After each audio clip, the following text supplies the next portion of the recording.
ध्यान दें। अगर आप सचमुच सुनना चाहते हैं तो ये वीडियो आपकी ज़िंदगी बदल सकती है। परमहंस योगानंद की शिक्षाओं से प्रेरित यह संदेश सीधे उस अदृश्य आवाज़ से जुड़ता है जो हर पल हमारी तरफ बोलती रहती है। 4 संकेत हैं जो बताते हैं कि ईश्वर आपसे बात करना चाहते हैं। यदि ये संकेत आपके जीवन में दिखें तो घबराएं नहीं। सुनना सीखिए, समझिए और फिर आगे बढ़िए। ये संकेत बड़े साफ होते हैं। वे आराम से नहीं आते, वे अंदर तक झकझोर देते हैं। ये वीडियो उन संकेतों को गहराई से बताएगा, उन्हें समझाने के साधन देगा और आपको बताएगा कि उनसे कैसे जुड़ा जाए। अंत तक बने रहिए, ये आपकी यात्रा की शुरुआत हो सकती है। अचानक एकांत की तीव्र इच्छा का अर्थ केवल अकेले रहना नहीं होता। यह बाहरी दुनिया की सामान्य उदासीनता से अलग, अंदर की ओर एक सहज और अनिवार्य खिंचाव है। आप महसूस करते हैं कि सार्वजनिक जीवन, हल्की बातचीत, सतही आनंद अब आपको संतुष्ट नहीं करते। यह इच्छा आत्मा की पुकार हो सकती है। योगानंद की भाषा में, जब शिष्य तैयार होता है, गुरु प्रकट होते हैं। इसी तरह जब आत्मा सुनना चाहती है, मन एकांत की मांग करता है। यह एक संकेत है कि भीतर कुछ बदलने को तैयार है। यह किसी विकार या अवसाद की रेखा नहीं, यह एक संक्रमण चरण है। ठीक उसी तरह जैसे पेड़ का नया अंकुर पुराने पत्तों से अलग जगह चाहता है, आपकी चेतना भी अब गहराई में जाना चाहती है। क्यों ऐसा होता है? आध्यात्मिक कारण। आध्यात्मिक यात्रा में आगे बढ़ने के लिए बाहरी दुनिया की गति और शोर एक बाधक बन जाते हैं। परमात्मा की आवाज़ सूक्ष्म होती है, वह कोमल, धीमी, धैर्यपूर्ण होती है। जब आप लगातार बाहरी उत्तेजनाओं में उलझे रहते हैं तो वह आवाज़ दब जाती है। इसलिए ईश्वर आपको पहले शोर से दूर करना चाहता है, ताकि आप उस आवाज़ को सुन सकें। यह शुद्धिकरण की प्रक्रिया है। एकांत आपके भीतर के विचारों, भावनाओं और छुपे हुए स्वरूपों को प्रकट करता है। जब आप अकेले बैठते हैं तो आपके अंदर छिपी हुई सच्चाइयाँ सामने आती हैं। यही वह जगह है जहाँ वास्तविक मार्गदर्शन संभव होता है। योगानंद कहते थे कि ध्यान वह द्वार है जो आपको उस स्थान तक पहुंचाता है। एकांत उस द्वार के सामने का आंगन है। मनोवैज्ञानिक और जैविक पक्ष। एकांत की इच्छा का मनोवैज्ञानिक आधार भी होता है। लगातार बहिर्मुखी जीवन, सामाजिक अपेक्षाएं और शोर आपके न्यूरोसाइंस पर प्रभाव डालते हैं। लगातार सूचना के प्रवाह से मस्तिष्क का ध्यान सतही स्तर पर बना रहता है। जब विश्राम या अलगाव का मौका मिलता है तो मस्तिष्क स्वाभाविक रूप से अंदर की ओर लौटता है। इसका मतलब ये नहीं कि आप असामान्य हैं। इसका मतलब यह है कि आपका मानस पुनर्संतुलन चाहता है। धीरे धीरे जब आप एकांत को अपनाते हैं तो आपकी आत्मनिगरानी बढ़ती है। यह बढ़ती जागरूकता आपको भीतर की परतों तक पहुंचाती है और उस स्थान से परमात्मा की आवाज़ स्पष्ट सुनाई देने लगती है। पहचान कैसे करें? व्यवहारिक संकेत। कार्यक्रमों में हिस्सा लेने में अरुचि। पहले जो जोश था वह गायब। सतही बातचीत, मस्ती, गपशप अब बोरिंग लगना। प्रकृति के पास अधिक समय बिताने की चाह। पेड़, नदी, पहाड़ शांत लगते हैं। अकेले बैठकर विचारों में गहरी डूब डाल। समय का पता नहीं चलता। साधारण दिनचर्या के मध्य अचानक भीतर से एक शांति की अनुभूति। इन संकेतों को अनुभव करते ही समझ जाएं कि यह केवल मूड स्विंग नहीं, यह एक बुलावा है। व्यक्तिगत अनुभव और कथाएं। विस्तार। कई लोगों ने अपने जीवन में ऐसे मोड़ देखे हैं जहां अचानक सामाजिक जीवन का मोह घट गया। एक कहानी यह है कि एक व्यक्ति जो हमेशा हर समारोह में जाता था, अचानक अकेले बैठने लगा। उसे लगा कि शायद वह बीमार है, परंतु धीरे धीरे उसे एक अजीब शांति मिली। उसने ध्यान शुरू किया। एक दिन ध्यान के दौरान उसे लगा जैसे भीतर एक दीपक जला दिया गया हो। यह बदलाव सतही नहीं था, यह उसकी चेतना की एक उन्नति थी। इसी प्रकार और भी कहानियां हैं। किसी ने सामाजिक मीडिया का उपयोग कम कर दिया, किसी ने टीवी बंद कर दिया और पाया कि उनके भीतर बातें स्पष्ट होने लगी। ये कहानियां दिखाती हैं कि एकांत की तीव्र इच्छा अक्सर तब आती है जब आत्मा आगे बढ़ने के लिए तैयार होती है। एकांत और अवसाद में अंतर। महत्वपूर्ण है कि अचानक एकांत की इच्छा और वास्तविक क्लिनिकल अवसाद के बीच फर्क समझा जाए। अवसाद में निरंतर नकारात्मकता, ऊर्जा की कमी, नींद में बदलाव और दैनिक कार्य करने में कठिनाई होती है, जबकि आध्यात्मिक एकांत में आपका मन शांत तथा जागरूक रहता है। आप अकेलापन पसंद करते हैं, पर वह अकेलापन हल्का और शांति से भरा होता है। अगर आप चिंतित हैं कि यह अवसाद है तो मनोचिकित्सीय सहायता लें। परंतु अक्सर जो लोग चिकित्सा पर विचार करते हैं वे केवल आध्यात्मिक संक्रमण का अनुभव कर रहे होते हैं। अंतर जानने के लिए अपने अनुभवों की नोटिंग करें। क्या आप शांति महसूस करते हैं या निरंतर बेहोशी? क्या आपको जीवन में किसी चीज का नकारात्मक जज्बा है या सब कुछ अर्थहीन लग रहा है? ये सवाल मदद करेंगे। एकांत को स्वीकार करना, कदम दर कदम अभ्यास। समय निर्धारित करें। प्रतिदिन कम से कम 20 से 30 मिनट केवल अपने लिए रखें। यह समय धीरे धीरे बढ़ाएं। डिजिटल डिटॉक्स, फोन को साइलेंट करें या अलग रखें। सोशल मीडिया के समय को सीमित करें। मौन अभ्यास, इस समय कुछ न बोलें, सिर्फ बैठें और सांसों को देखें। शुरू में कठिन लगेगा, पर नियमितता से मन शिथिल होता है। प्रकृति में एकांत, संभव हो तो प्रकृति के बीच समय बिताएं। पेड़ तरुओं के बीच बैठना, नदी की आवाज़ सुनना, पक्षियों का मोहक गीत, ये सब आपको अंदर की ओर खींचते हैं। सरल डायरी लेखन, अपने भीतर उठते विचारों को लिखें। यह न केवल स्पष्टता देता है, बल्कि पैटर्न भी दिखाता है। ध्यान के छोटे छोटे सत्र, शैशव काल में 5 मिनट से शुरू कर 20 से 30 मिनट तक जाएं। ध्यान में कोई प्राप्ति की लालसा न रखें, सिर्फ रहना है। शारीरिक शांति, नींद, संतुलित भोजन और हल्का व्यायाम रखें ताकि शरीर स्थिर और सहायक बने। ध्यान के लिए विशिष्ट तकनीकें। प्रयोज्य श्वास ध्यान, अपने श्वास पर पूरी तरह ध्यान दें। श्वास का गमन, जन्म देखिए। जब विचार आएं, उन्हें पहचानें पर वापस श्वास पर लौटें। मंत्र का उपयोग, एक छोटा सा सरल मंत्र चुनें। मंत्र को मन में दोहराएं। मंत्र का उद्देश्य विचारों को केंद्रित करना है, न कि किसी शक्ति को बुलाना। स्कैनिंग तकनीक, शरीर के हर भाग पर ध्यान डालकर संभव तनावों को महसूस करना और छोड़ देना। यह अभ्यास मन और शरीर दोनों को सुसंगत बनाता है। गाइडेड विजुअलाइजेशन, निर्देशित कल्पना, किसी अनुभवी मार्गदर्शक की रिकॉर्डेड मार्गदर्शन सुनकर भी एकांत का अनुभव और गहरा होता है। एकांत के दौरान उभरने वाले प्रश्न और उनका सामना। एकांत अक्सर उन सवालों को उठाता है जो हमने टाल कर रख दिए थे। मैं कौन हूं? मेरा जीवन किस लिए है? मेरा उद्देश्य क्या है? ये प्रश्न कई बार डराते हैं, परंतु इन्हीं सवालों के उत्तर आपको गहरे स्तर पर मार्गदर्शित करेंगे। उत्तर तुरंत नहीं आते, वे धीरे धीरे स्पष्ट होते हैं जब आप नियमित रूप से खुद से मिलने का अभ्यास करते हैं। जो भी विचार, पुरानी यादें या भावना उभरें, उन्हें दबाएं मत। उन्हें स्वीकार करें, उन्हें समझें, उन्हें लिखें और फिर छोड़ दें। यह प्रक्रिया संक्रमण को आसान करती है। एकांत के पोटेंशियल रिस्क और सावधानियां। सामाजिक अलगाव, लंबे समय तक केवल अकेले रहने से कुछ लोग सामाजिक रूप से कट सकते हैं। संतुलन बनाए रखें।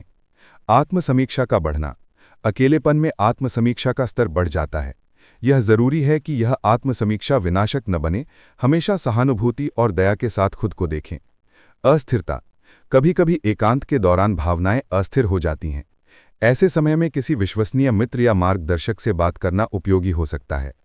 इन जोखिमों का सामना करते हुए भी अगर आप सचमुच आत्म प्रकाश की खोज में हैं, तो सावधानी से आगे बढ़ना चाहिए। संतुलन बनाए रखना जरूरी है। एकांत को जीवन में स्थायी रूप से लाना। आदतें और नीतियां। सुबह का मौन समय स्थापित करें।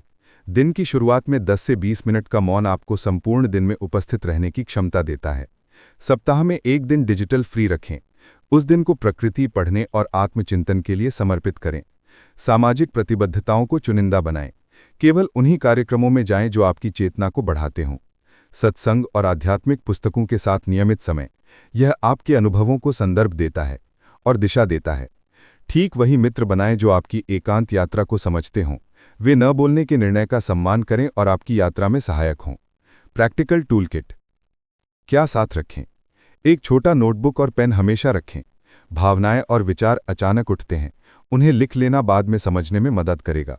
एक शांत स्थान बनाइए। घर में एक छोटा कोना जिसे आप सिर्फ आत्मचिंतन के लिए रखें। सांस की गिनती के लिए एक टाइमर। आसान अभ्यास में सहायता। प्रेरणात्मक पंक्तियां या सूक्तियां जो आपका मार्गदर्शन करती हैं, उन्हें पढ़ने से आपका मन प्रेरित रहता है। समाप्ति विचार। एकांत का आध्यात्मिक अर्थ। एकांत सिर्फ शोर से दूर भागना नहीं, यह आत्मा की ओर लौटना है। यह सुनने की अनुमति देना है। जब आप एकांत में बैठते हैं तो आप परमात्मा के साथ संवाद करने के लिए तैयार होते हैं।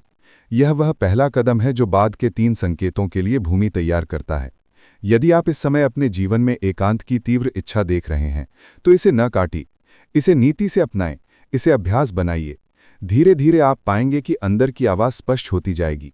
वह आवाज़ निर्देश देगी, शांत करेगी और मार्गदर्शन देगी। यह केवल एक शुरुआत है, पर यह शुरुआत गहरी होगी। यह शुरुआत उस मार्ग की नींव है जिस पर आगे चलकर पुरानी आदतों का त्याग, प्रतीकों का अर्थ समझना और आंतरिक उथल-पुथल समझना आसान होगा। एकांत में बैठिए, सुनिए और लिखिए। यह पहला कदम है, इसे लांघिए मत। जब ईश्वर आपसे संवाद की अगली सीढ़ी पर ले जाते हैं, तो सबसे पहले वो आपकी पकड़ ढीली करते हैं। ये पकड़ आपकी सोच, आदतों, अनुभवों और उन लोगों पर होती है जिन्हें आपने जरूरी मान रखा था। ये बदलाव धीरे नहीं आता, ये एक दिन बस दिख जाता है। आप उठते हैं और महसूस करते हैं कि जो जीवन पहले सही लगता था, अब फिट नहीं बैठता। अगर आप अभी तक वीडियो देख रहे हैं, तो एक काम करें, वीडियो को लाइक करें और कमेंट में लिखें, चेंज इज कॉलिंग मी। और चैनल को सब्सक्राइब जरूर करें क्योंकि ये यात्रा यहीं से गहरी होने वाली है। ये बदलाव इसलिए आता है क्योंकि आपकी चेतना अपना लेवल बदल रही होती है। जिस वास्तविकता में आप पहले सांस ले रहे थे, अब आपकी आत्मा उससे ऊपर उठने को तैयार है। जब आत्मा की फ्रीक्वेंसी बदलती है, तो पुरानी आदतें अपने आप बेस्वाद लगने लगती हैं। नफरत नहीं होती, बहस भी नहीं होती, समझाने की इच्छा भी नहीं रहती। बस जो पहले मायने रखता था, अब खाली लगता है। बहुत से लोग इसे अपनी गलती समझ लेते हैं। उन्हें लगता है कि शायद वे दूसरों से कट रहे हैं, उदास हैं या असामाजिक होते जा रहे हैं। लेकिन ये किसी से दूर भागना नहीं, ये स्वयं के करीब आना है। ये रिजेक्शन नहीं, रीडायरेक्शन है। ये लॉस नहीं, एवोल्यूशन है। सबसे बड़ा भ्रम यह है कि बदलाव हमेशा संघर्ष से आता है, लेकिन आध्यात्मिक बदलाव संघर्ष से नहीं, स्पष्टता से आता है। आप छोड़ना नहीं चाहते, आप बस छोड़ देते हैं। आपको मनाना नहीं पड़ता, आपका मन ही तैयार नहीं रहता। आपको खुद को रोकना नहीं पड़ता, पुरानी आदतें खुद ही गिर जाती हैं। यही वो बिंदु है जहां परिवर्तन नहीं, रूपांतरण होता है। अगर आप भी महसूस कर रहे हैं कि पुराने रिश्ते, बातचीत, दोस्तियां, मनोरंजन, शौक, व्यवहार, नजरिए अब आपकी आत्मा से मेल नहीं खाते, तो घबराइए नहीं। इसका मतलब ये नहीं कि आप कठोर हो गए हैं। इसका मतलब ये है कि अब आप सत्य को सतहीपन से ऊपर रख रहे हैं। आप देख सकते हैं कि जिन लोगों से घंटों बातें होती थीं, अब उनकी बातें थका देती हैं। जिन जगहों पर जाना अनिवार्य लगता था, अब वहां का ख्याल भी बोझ लगता है। जिन आदतों पर गर्व था, अब वही आदतें खोखली लगती हैं।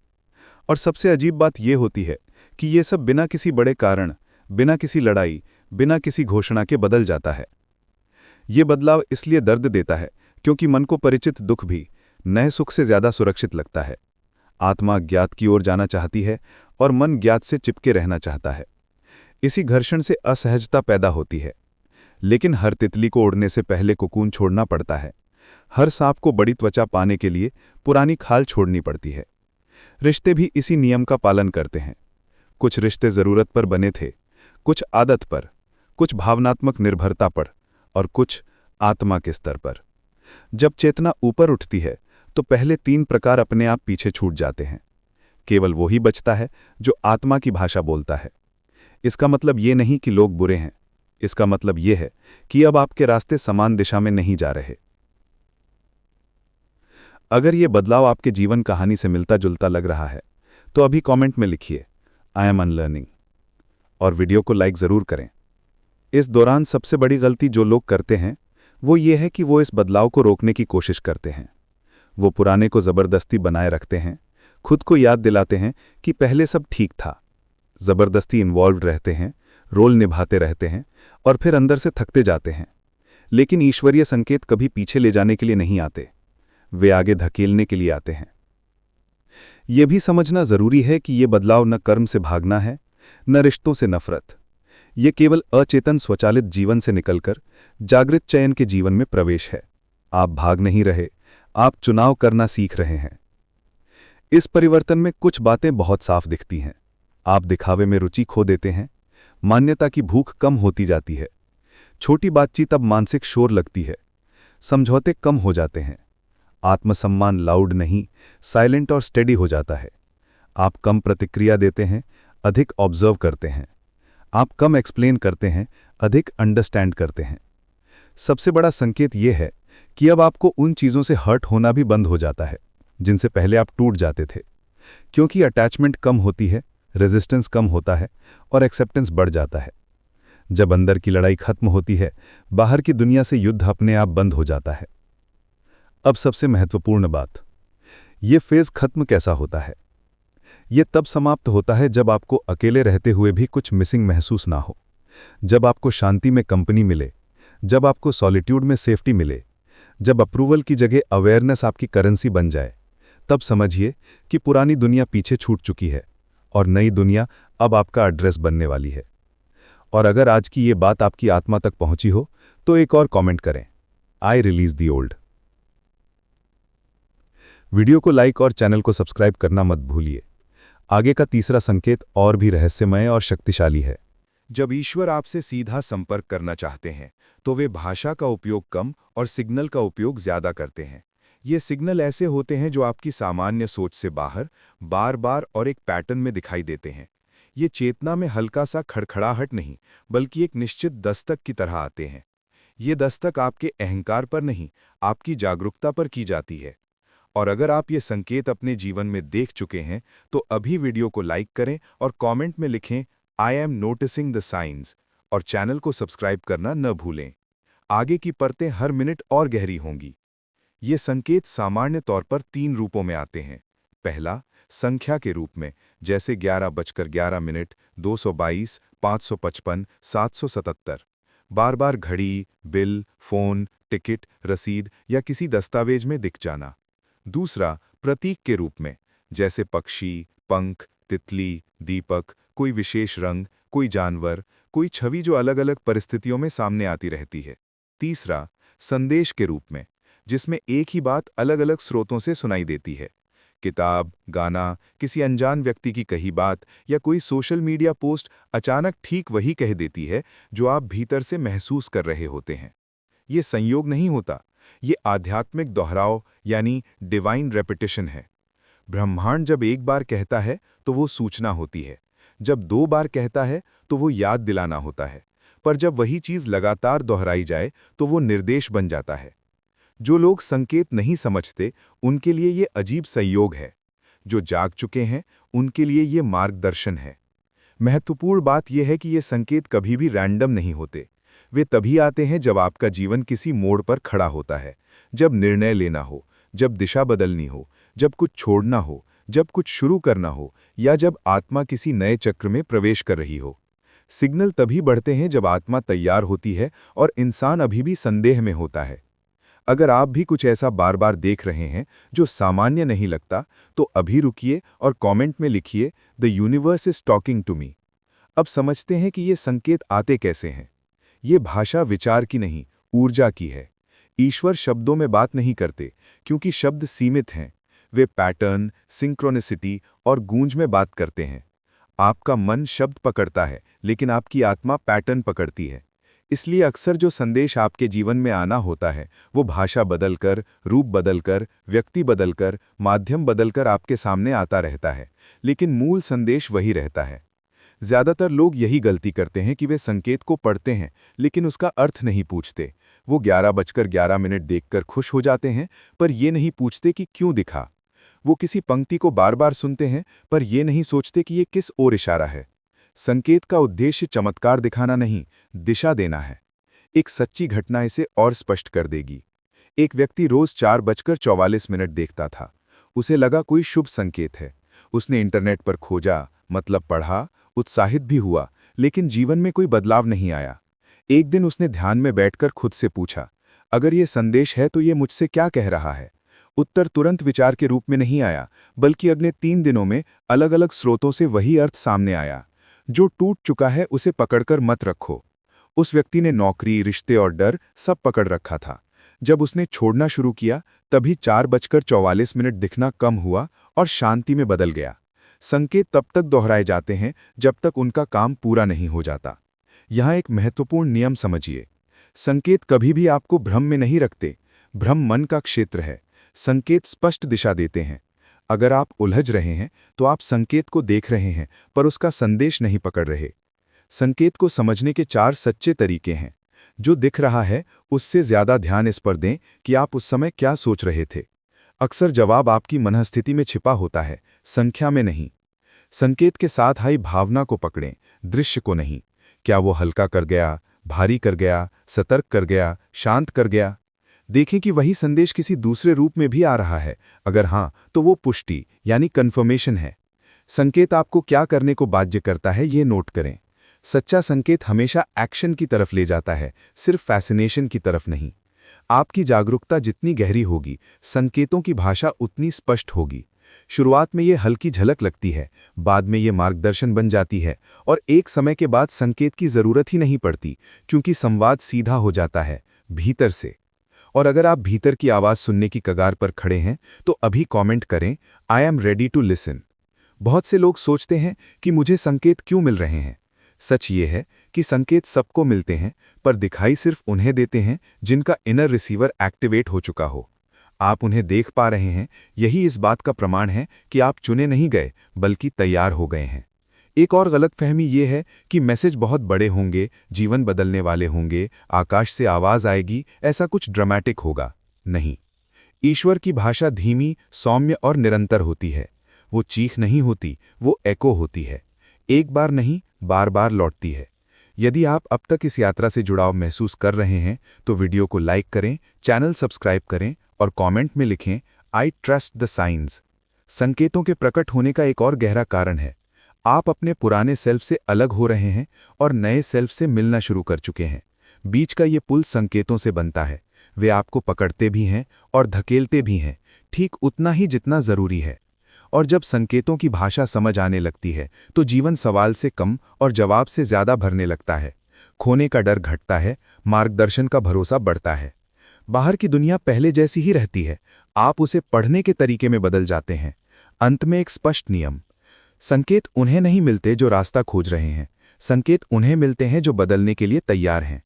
अगर आप सचमुच तैयार हैं, तो एक आखिरी कमेंट करें, आई एक्सेप्ट द गाइडेंस।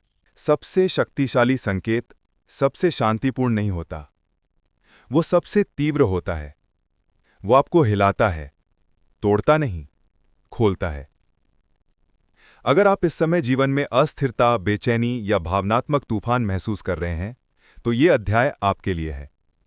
और आगे बढ़ने से पहले वीडियो को लाइक करें और कमेंट में लिखें, I trust the process. Channel को भी सब्सक्राइब कर लें, क्योंकि ये चौथा संकेत आपकी आत्मा के पुनर्जन्म की कहानी है। ये उथल पुथल क्या होती है? ये वो चरण है जहां जीवन बाहर से टूटता हुआ लगता है, पर अंदर से बन रहा होता है। पुराने विश्वास, पुरानी पहचान, पुराने घाव सब सतह पर आ जाते हैं। जो दर्द सालों तक दबा था, अचानक महसूस होने लगता है। जो सवाल सालों तक टाले थे, अब पीछा नहीं छोड़ते। आप सोचते हैं, मेरे साथ ही ऐसा क्यों हो रहा है? मैं ही क्यों टूट रहा या रही हूं? ये कब खत्म होगा? पर सत्य यह है, ये अंत नहीं, चयन है। ये दंड नहीं, शुद्धिकरण है। ये हार नहीं, उन्नयन की तैयारी है। ये चरण इतना तीव्र क्यों होता है? क्योंकि आत्मा जब जागती है, तो वो सतह पर नहीं रहती, वो जड़ तक जाती है। प्रकाश सिर्फ ऊपर से नहीं चमकता, वो अंधेरे को चीर कर आता है। जो भीतर छुपा था, वो बाहर लाया जाता है। जो झूठ आपकी पहचान बन गया था, वो टूटना शुरू होता है। ये वही क्षण है जब हर साधारण इंसान कहता है, मैं खत्म हो गया, और वही आध्यात्मिक साधक समझता है, मैं मुक्त हो रहा हूं। ये मानसिक संकट जैसा क्यों लगता है? क्योंकि पुराने आप का अस्तित्व समाप्त होने लगता है, और पुरानी पहचान की मृत्यु हमेशा दर्द की तरह महसूस होती है।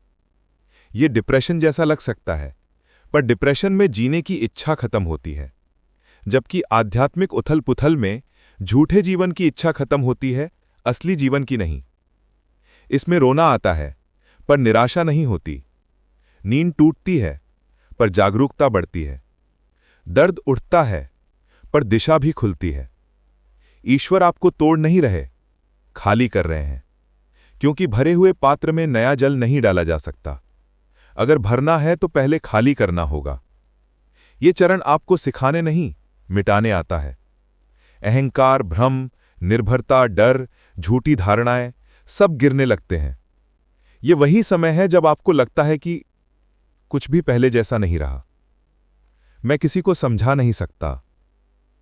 लोग मुझे बदलता हुआ मान रहे हैं। मुझे खुद नहीं पता मेरे साथ क्या हो रहा है। मैं भीड़ में भी अकेला महसूस करता या करती हूं। यही वो बिंदु है जहां आत्मा शरीर से नहीं, व्यक्तित्व से अपना अलग अस्तित्व पहचानने लगती है। ये संकेत कितने समय चलता है, इसकी कोई निश्चित अवधि नहीं होती। किसी के लिए ये 3 महीने, किसी के लिए 2 साल, किसी के लिए कई चरणों में पूरा जीवन चलता है। ये कैलेंडर नहीं, तत्परता से तय होता है। और याद रखें, जब तक आप इसका अर्थ नहीं समझते, ये कष्ट लगता है। जैसे ही समझते हैं, ये मार्ग बन जाता है। इस चरण का उपहार क्या है? ये आपको वो चीजें देता है जो सुखद अनुभव कभी नहीं दे सकते।